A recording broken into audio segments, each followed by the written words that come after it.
So Batman কখনই তার ভিলেন্সদের একেবারে মেরে ফেলতে চায় না, যার কারণে জোকারের মতো ভিলেন্স বারবারই ব্যাটম্যানের পথের কাটা হয়ে দাঁড়ায়। বাট সত্য বলতে সবকিছুর একটা লিমিট হয়ে থাকে। সো এমনই এক ইনসিডেন্টে জোকার সুপারম্যানের মাইন্ড ম্যানিপুলেট করে সুপারম্যানের ওয়াইফ লুইসের সাথে তার ফাইট বাঁধিয়ে দেয়। আর সুপারম্যান কোনোভাবে তার মাইন্ড কন্ট্রোল করে কোনোভাবে তার ওয়াইফকে বাঁচিয়ে নেয়। সো যখনই সুপারম্যান জোকারকে মারতে যাবে তখনই ব্যাটম্যান এসে বাধা দেয়।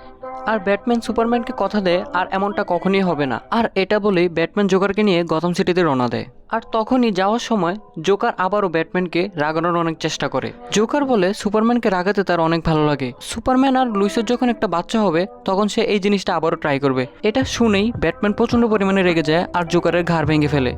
আর এই ইনসিডেন্টের পরই ব্যাটম্যান পুলিশ স্টেশনে গিয়ে সারেন্ডার করে দেয়।